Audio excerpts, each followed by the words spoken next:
All right, I did not plan on this at all, at all. But I had time to think about it a little bit, all right? I had time to think about it a little bit. Yeah, you guys got Victory Monday.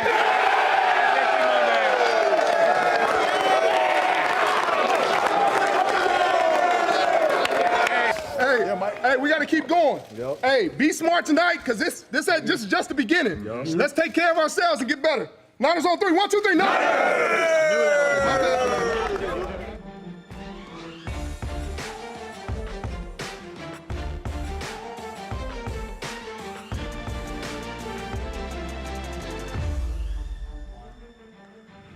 Welcome to this week's 49ers Live. I'm Kiana Martin, joined by 49ers linebacker Fred Warner. You're just seeing Victory Monday go down in the locker room after Sunday's win over the Green Bay Packers. Now we're having Victory Wednesday here in studio. That was genuine excitement from everyone in the locker room. What was that like? Tell me, what's the excitement of the Victory Monday? Yeah, I think everybody just knows you get a day off, you know. We all love days off. You know, everybody loves a day off, so that's why everybody's pretty excited. It was a big win, so, yeah. Coming into that game, everybody was talking about how did the 49ers stand the Packers? But, I mean, it ended up being the other way around. Was this a statement win for this team? You know, I think it was just a great team win, honestly. I think we've had a few games where the score was a little lopsided, and I think that's all just when offense, special teams, defense is all firing, you know, and that's kind of why you see the result. It was just a couple of days ago, but we'll just jump right into the highlights from Sunday night as your 49ers hosted the Green Bay Packers. The start of 3 straight games against teams sitting at the top of their respective divisions. 49ers win the toss and elect to defer. Packers' first drive. Defense gets to Rodgers early, and player of the night right here, Fred Warner with the strip sack. Nick Bosa recovers the fumble and gives San Francisco excellent field position. The very next play, Tico Raw takes the handoff as he's dragged into the end zone. 49ers up 7-0 early. If there's another defensive MVP, it's Jimmy Ward. Several PBUs, including that one right there. Packers' next drive, Rodgers trying to find something instead. He's met with Eric Armstead for the sack. Remember, I just called Jimmy Ward another MVP of the night. Well, here he goes again. 3rd down, denied. Packers punt shortly after. Kittle, he missed 2 games with a broken bone in his ankle, but it was spectacular in his return. He picks up 22 right there. 49ers settle for 3. San Francisco's next drive, just before the half, Garoppolo connects with Deebo Samuel on a slant to the house for a 42-yard touchdown. Green Bay trying to make something happen before the half. Nick Bosa gets to the quarterback while dragging an O-lineman with him. That kid's a beast. Top of the 3rd, Eric Armstead again. This time he splits a sack with DeForest Buckner. Green Bay's lone score of the game came on a 2-yard touchdown pass to Devontae Adams. Rodgers connects with Adams again on the 2-point conversion to put 8 on the board. So how do the 49ers respond? Well, I'll show you. Plenty of time in the pocket. Garoppolo dials one up to a wide open George Kittle. This time 61 yards to the end zone. That's the people's tight end right there. 4th quarter, 4th down. Rodgers still trying to make something happen. This time Jaquiski Tartt, Eric Armstead again split a sack. Richard Sherman said it best. Back up the Brinks truck for that man. 49ers not letting up. Kendrick Bourne picks up 13. Garoppolo, time in the pocket. He finds Mostert for 22 right there. 4 plays later, Mostert yet again puts the nail in the coffin with a 15-yard touchdown. 49ers surfing to 10-1 on the season. 49ers improved, marking their best start through 11 games since 1997. Sunday was the 4th time the 49ers held an opponent to under 10 points.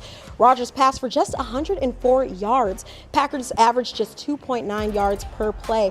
Rodgers sacked 5 times, finished 1 of 15 on 3rd downs, converting on only their last attempt in the final minute.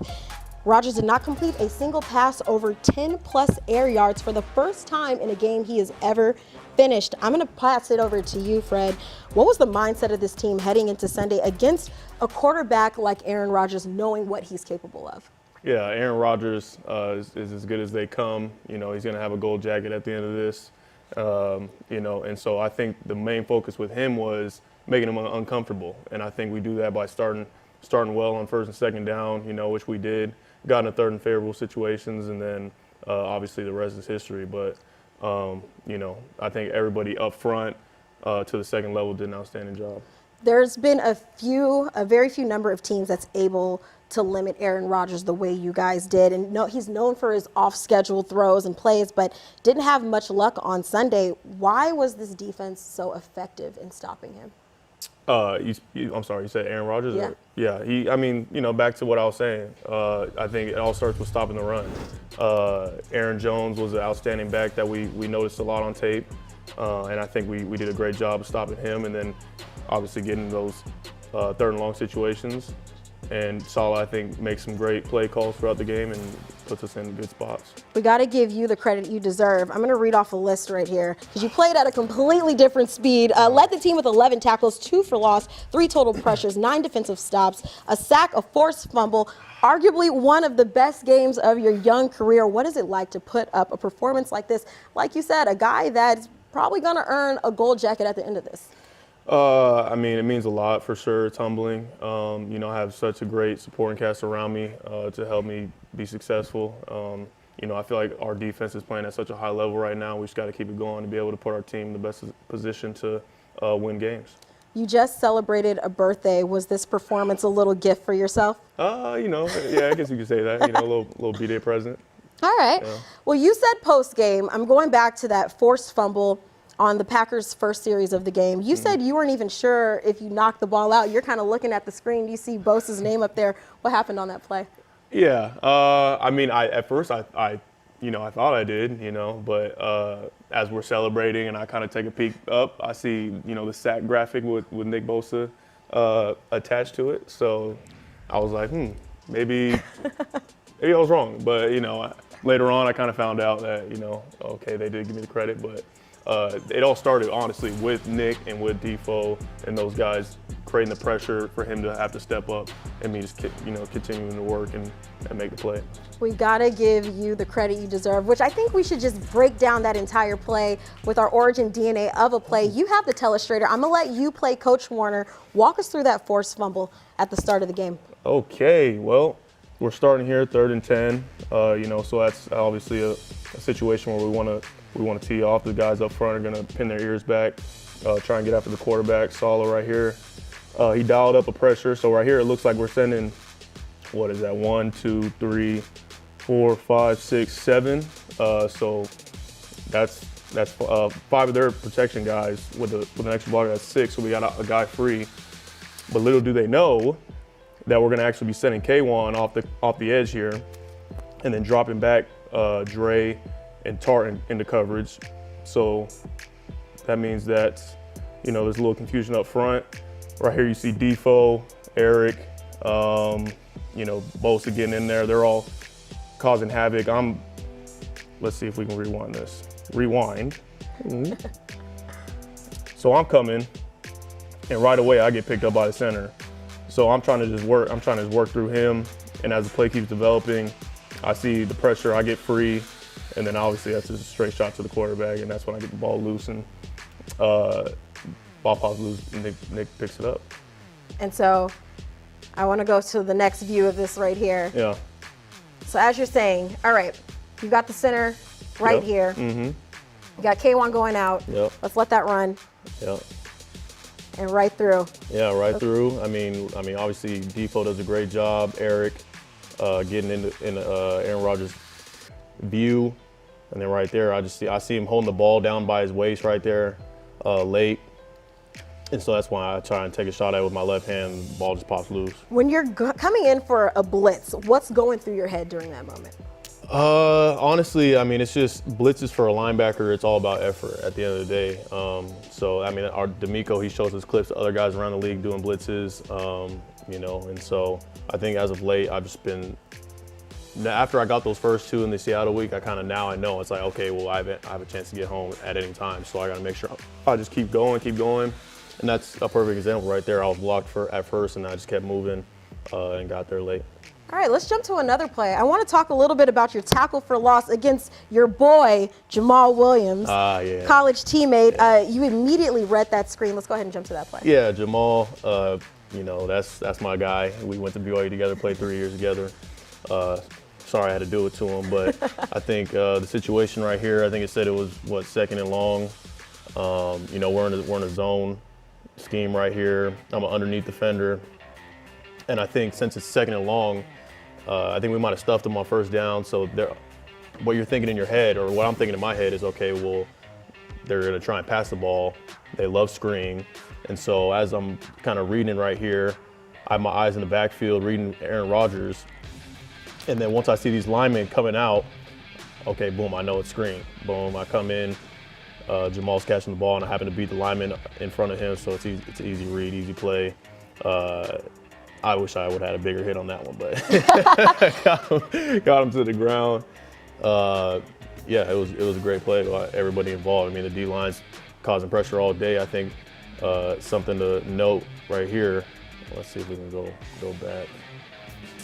You see DJ up front. I mean, the dude is a beast. He was a beast all night. I don't think he gets talked about enough. But he reads it right away, and he starts to redirect. So if I wouldn't have made it, I think he would have been right there to make the play too. So. What kind of impact is it having DJ Jones back in the lineup? Missed a game, but what is it having him back up there? What does it do for this defense? Oh, for the defense as a whole, I mean, the guy is so disruptive. He's so strong. He manhandles guys, and for how strong and big as he is, he's so quick on his feet. I mean, it's huge for him. It's huge for me. I mean, these guys are having to focus on him all game. So it just leaves me open, you know, in the inside gaps to just make tackles all day long. So that's my guy. Big props to him. You talk about DJ Jones being able to manhandle somebody. I want to go to this next play. This one in particular, it's 3rd and 8. Yeah. You bring the pressure on Rodgers. You manhandle the center. I'll let you run through that play. Okay, well, you know, 3rd and 8. We're trying to dial something up here again. We have a kind of like a stun on. So they're going to have me come underneath. Defoe is coming underneath. And then we're going to have Eric wrap around late to try and keep contained. Then we got Bosa and D Moore trying to keep contained right here. So as it plays out, I got a late snap count, so I'm off a little late, but I'm just, you know, trying to churn as hard as I can. The center actually knocks me back into the guard, which then I, you know, end up bulldozing him. And then it just looks like a mess to Aaron Rodgers. So let's see from this view. So like I said, I'm gonna step this way, come underneath. And we do so many things on 3rd down, so many, you know, out of so many different looks. So he doesn't really know if I'm coming or not. You know, we're having Defoe come underneath, boom, he's coming around. And then Nick D. Moore coming off the edge. So you see right here, boom, I'm coming, center puts me into the guard, ricochets right back into him. So then Defoe's gonna come late and jump over me to try and knock the ball loose out of Aaron, which is hilarious because we talked about that after. But I mean, you just see how relentless our guys are, and I think we just have full confidence that we're gonna get to the quarterback by the end of it. I feel like this play is very reminiscent of that one game, I believe it was against the Browns, when Nick Bosa was literally crawling to get the sack. Yeah. And like literally you're on the ground, literally at Aaron Rodgers' feet. Yeah. And you said it best, the relentless of this team. I thought I might have been able to grab a shoestring and then bring him down by that, but, you know, everybody else kind of took care of the job. We just had so much fun out there. I mean, you see me at the end just trying to copy Nick with his little celebration, but I got everybody's celebrations, you know, down packed, so it's just fun. You actually do. You have the Eric Armstead belly rub. Yeah, We've seen that. We got the shrug going on. Probably my favorite is Eric's, yeah. What is the Fred Warner sack celebration? Ooh, so see, I don't really got like my own little thing. I just kind of week to week kind of changes up. This week I was kind of confused. I didn't really know if they gave me the sack or not, so I just kind of, I was walking around with like a little Conor McGregor, little, you know, thing. But Seattle, I didn't think I was going to get a sack that game, so it was anything that came to mind. That week it was the salute to service, so I did the salute. Gotta respect that. The second one, I was on the ground, I crawled. So I mean, it's just whatever comes to mind. Whatever comes to mind, you're fluid. We like it. Getting the job done. Well done, Coach Warner, with your origin DNA of a play coming to a sideline near you. All right, Fred, so let's talk about year 2 for you. Stepped up. Kyle Shanahan said after this game that you played like a 10-year veteran. You lose a leader like Quan. You got to step up. Who do you credit this transition to in your sophomore campaign? I mean, I can't say enough about the guys around me. I mean, we talk about Quan so much. The dude means so much to this defense. He means so much to me personally. The things he's been able to teach me in such a short time, not even directly. I mean, a lot of it's just from me watching him and go about his business. It's little things that not a lot of people see day to day that he does that makes him the player and person that he is. And then obviously I got a great coaching staff around me, D'Amico, who does an outstanding job with us. He pushes me so hard, but we just have fun. And, he played at such a high level. I have so much respect for him. Salah, I can go on and on. But, I think that's what makes this defense so great is all of us just kind of working together, for one main goal, and that's to be the best. You talk about the importance of Quan to this team, and something that really stood out to me is that on the sideline of every single game, you see Quan. He's waving a towel. He's like getting everybody hyped. Like, what does that do for this team? Even though he's not physically there on the field with you guys, he's still a major presence in that locker room. Yeah, I mean, it's kind of like he almost never left. I mean, but you wish he's out there on the field with you, kind of running around, hitting, talking smack, but I mean, he's still on the sideline. Every time I'm making a play, I'm looking directly at him on the sideline, or when I come on the sideline, we're both getting hyped together, and it's just a blast, honestly. I'm happy that he's around, he's on this team. It's my boy. I know you guys are locked in right before a game, but did you notice that Quan was there pulling the foghorn before the game, getting everything started? In the moment I didn't know. Kyle had mentioned it the day before, but I saw the video of it. That was dope too. The fans were loving it. Yeah. Quan Alexander, shout out to you. Speaking of leaders, you're good friends with another leader on offense, and I'm talking about tight end George Kittle. He made his return in week 12, and he is our Yahoo Fantasy Performer of the game. Caught all 6 of his targets for a season-high 129 yards in his first game back after missing 2 weeks with a broken bone in his ankle like a boss. 4 of his 6 catches were for a first down or a touchdown. He also recorded a perfect passer rating when targeted of 158.3. He now has 7 career games with 100 or more receiving yards and 2 on the season. His 2,562 career receiving yards passed Antonio Gates for the 5th most by a tight end in his first 3 seasons in the NFL. I just found out that stat. Knowing Kittle, what does a guy like him, what does he mean to this team? Man. Yeah, me and George, we joke around a lot, but, in all seriousness, I mean, that guy, if you have to choose, I think if anybody has to choose a player on this team that, who everybody just feeds off of and, just everybody looks up to, I think that's him. And the things that he's been able to do in such a short time here with the Niners, it's so inspiring, not only to me, but to everybody. The fact that he can have so much fun and then in between those lines turn into such a beast, it's a sight to see. And even though he is an offensive player, I think he plays with a defensive mindset out there. He's looking to run guys over, run through you, block you into the dirt. And so it's just, I think it's all those things are just different. You don't see that a lot with tight ends or people on that side of the ball. But I look up to him a lot. He had, just as you had great things to say about George, he had great things to say about you after Sunday's win. He said the D-line is getting a lot of love, but he can't say enough about Fred Warner. He said that you're definitely one of his favorite players to watch in football, period. What's it like facing a guy like George in practice every day? Yeah, so I end up usually killing him in practice. It's pretty light work, but I'm playing. George, he doesn't just show up on Sundays and do what he does just because he's George Kittle. I mean, the dude works his tail off. I think the way he goes about practice and his preparation outside of practice, taking care of his body, all these little things is what makes him him outside of his mindset. But, we go back and forth. I might get the most of him one day, and he gets me another day. I don't know, so. I was told you guys threw a little birdie. I was told that you guys are pretty competitive. You guys even have Uno battles. Is that true? Yeah, Uno for sure goes up, especially in the massage room. We're face down on the tables. We'll have our phone down. We're playing Uno on the massage table. So. All right. Yeah. I like it. George Kittle, your Yahoo Fantasy Performer of the game and Uno competitor right there. Yeah. So let's switch gears.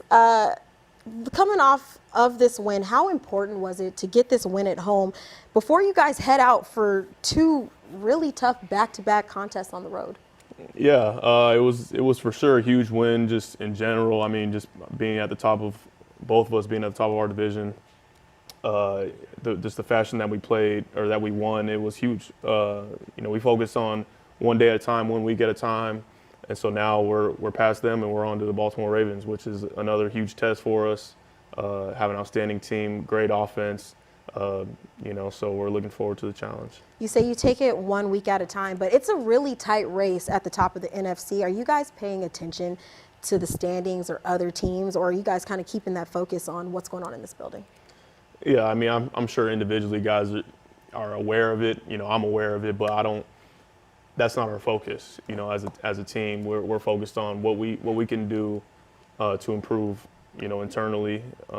Even though the defense might have had a good day, there's still little things that we for sure could have cleaned up. I could have done way better in a lot of different areas, I feel like. So, it's just always looking yourself in the mirror, seeing what you could have done better, and that's how you become great as a collective group. You said it, looking ahead just to next week, Baltimore Ravens. You saw the game. Did you catch the game last night? Of course, yeah. Got to see that game, dominated the Rams. What was your biggest takeaway when watching that game? It's hard not to watch number 8, He's extremely dynamic. I think his blend of just speed and quickness is rare. I feel like we haven't seen a player like him in a long time, and so he presents a lot of different challenges for us. I know we're going to have, a good game plan against him, but at the end of the day, it's going to be a battle for sure. And I know being in Baltimore, I heard it's a special place to play, and I'm looking forward to it. You guys are coming off of it will be this Sunday, 5 straight weeks of pretty mobile quarterbacks, and now facing Lamar Jackson. 5 touchdowns last night, no picks, almost 95 yards rushing. What makes him so challenging? Shoot, I don't think I could stress it enough that there's no quarterbacks out there that I think are doing what he's doing in terms of running the football. That presents a huge challenge. Obviously, we played a guy in Kyler Murray who's very dynamic as well running the football. But, this guy, he's a running back. He's not looking to slide. He's not, he's not always just trying to duck to the sideline. He's gonna go downhill and he's gonna try and score every time he touches the ball. And so I love his mindset. I love the way he plays the game. But we got to get after him. Got to get after him. That goes down this Sunday. It's an early kick for you guys back at home, 10 a.m., a top-ranked offense against the stout 49ers defense.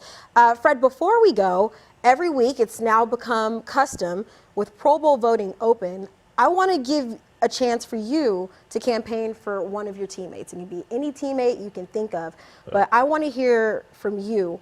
Why should that player be voted by the faithful into the Pro Bowl?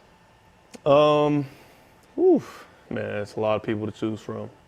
Our defense is so loaded, but a guy that doesn't get talked about enough is probably Jimmy Ward, a guy who had an outstanding game last game, but I feel like that's kind of just how the type of play that he brings to the table every single week. It happened to be on the big stage this past week, but the dude is the eraser of our defense. Outstanding in coverage. The dude can play corner if we really needed him to. That's how great he is as a coverage DB. But the dude is fearless. Will knock your teeth out. And we have so much respect in this building for Jimmy Ward and what he's been through and be able to overcome. Get your votes in. Jimmy Ward, healthy this year, having an incredible 2019 season.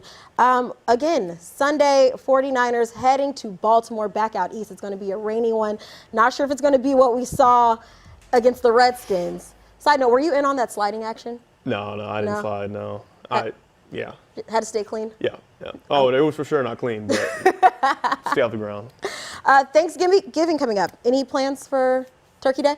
Yeah, spending time with some family. We'll go from there. Not eating too heavy, just a little bit of the turkey. turkey. Yeah, just a little bit. We got a big game coming up. We got to make sure we're eating healthy a little bit. Maybe just like a little taste here and there. All right. Respect it. Happy Thanksgiving to all of you guys out there from us at 49ers Live. Fred, it was great having you. You guys enjoy your week, and we will see you guys on Sunday.